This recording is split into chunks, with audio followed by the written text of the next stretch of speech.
Hush now. I know the storm caused you to wake, but everything will be fine. The seas are rougher than a normal storm. True. But I assure you, this is nothing for us to be afraid of. We will be safe here. I swear that to you.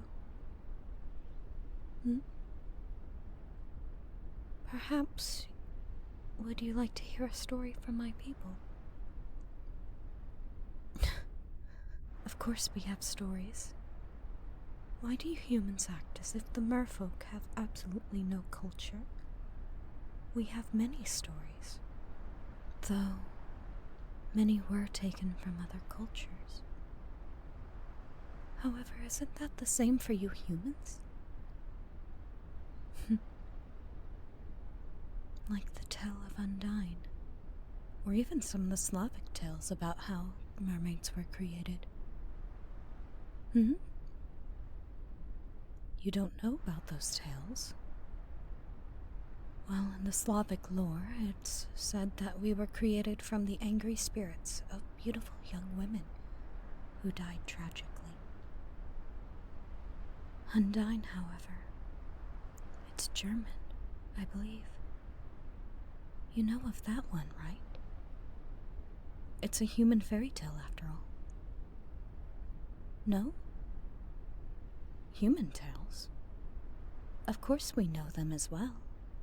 Some merfolk go up to the surface, but we have to hide an item on our person in order to move around much. Well, after all, we don't want to be confused with our soldiers. We're not going to start a war, after all. Exactly. You saw how little I was able to move around outside of the water when I was treating your wounds. Imagine me trying to walk along the shore without any form of magic. I wouldn't survive. Anyways, do you want to hear about Undine? She's quite possibly the most spirited out of all of our tales. Well, that the humans made. Don't get me started on that littlest mermaid tale. It's awful. She turns into sea foam for a human man out of all things. Huh? Ironic. I took down a ship for you. That is not equivalent in this. Anyways, Undine isn't exactly a mermaid, to be honest. She's a water nymph, according to humans, but we believe she's actually one of our kind. There was a fisherman who lived along the river known to be home to water nymphs. He lived with his wife and the girl he raised as his daughter when he found her by that river. The girl was named Undine. She was very mischievous. One day, a knight visited the fisherman's cottage, injured from a recent fall. The fisherman urged the knight into his humble dwelling and called for Undine to meet the knight. The girl was very willful towards the knight, asking him rude questions until he was asked how he had been injured. He explained that he had been traveling in the forest, and a strange man in white running towards him spooked the horse, who reared up and threw him from the saddle, causing his injury. Undine explained that the strange man was actually a demon, up to his old tricks, and that she was glad that he had not been injured more when he had been thrown off his horse.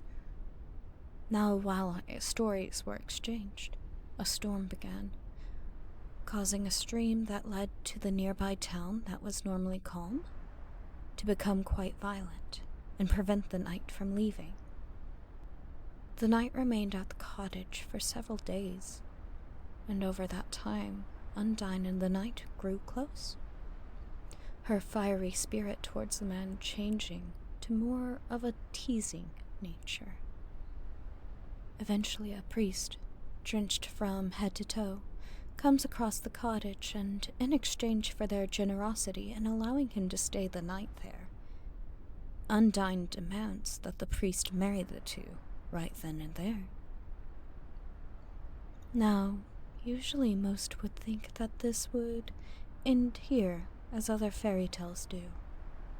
But, unfortunately, that is not close to the ending of our story. So after the storms died down, the knight plans to take his new wife and her family to his castle. They catch glimpses of the odd man, but he never attacks them. Instead, Undine mentions that he is actually her uncle, who is pleased by the marriage, as it was part of his plan. The knight only remarked that Undine was so peculiar that he would never quite understand her. The knight installs his new family and his wife in the castle, and for a while it was peaceful. That was until specters began to appear in the dark halls of the castle. Undine eventually ordered for a fountain to be covered, which displeased the knight, but Undine explained that it would prevent her uncle from disturbing them any further. Then entered Bertrice. See, the knight had gone into the woods at the request of a fair maiden to find out what resided there, since she had been found in those very woods as a child. In return, she would marry him. So when she arrived at his castle with her father and requested that she know what he found, he introduced Undine to them as his wife. However, Undine rushed forward and hugged Bertrice. You see, she was the true daughter of the fisherman. Undine's uncle had lured her into a river and wiped away her memories, replacing Bertrice with Undine, who had been born a water nymph. Yet she always wanted to know what it was like to have a human heart. Though to become mortal, her uncle required her to fall in love with a human, marry him, and for that love to remain true. So now that the knight had married her, she was indeed mortal, and would remain that way as long as his love was true. Bertrice, the next morning, was stubborn and refused to accept that her true parents were a fisherman and his wife. This actually forced the fisherman and his wife to leave the castle, and even drove off her adoptive parents. Yet she remained friends with Undine, and lingered in the castle. Often the night Undine and Bertrice walked around the castle grounds, and were inseparable.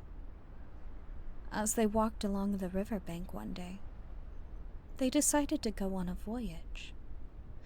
Undine wanted to see Vienna, which required them to set sail. At first, the voyage was pleasant, until Undine's uncle started his old tricks once again. There was a storm threatening the ship. Bertrice was getting motion sickness from the waves and complained in the night. Even if my parents were those wretched peasants, at least I wouldn't be related to a demon.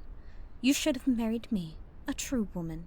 You wouldn't have to go through all these problems. At the request of the knight, Undine attempted to calm her uncle.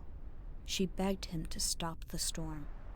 And when the spirit lifted his head out of the water, the sailors were frightened.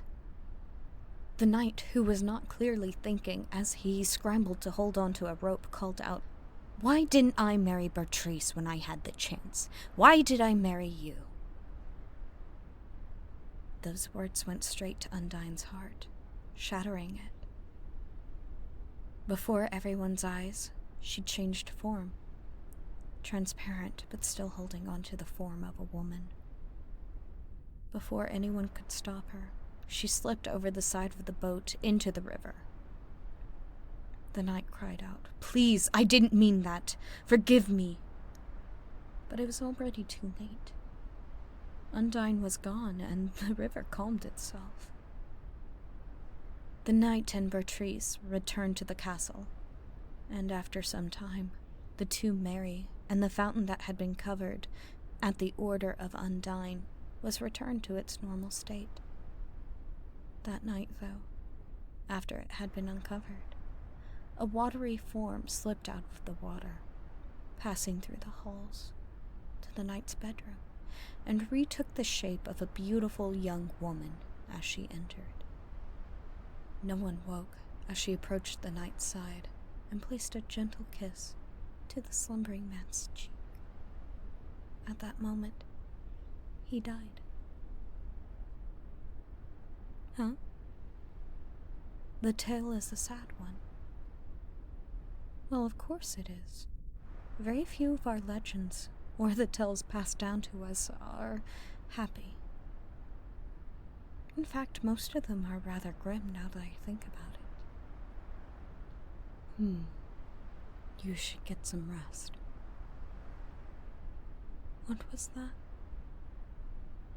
Go to the surface after the storm. Why would you want to do that? Everything you need is down here with us. Your family. I am your family now. What about my family? I don't have a family. You're all I have. And all I need. So don't worry your pretty little head and get some rest.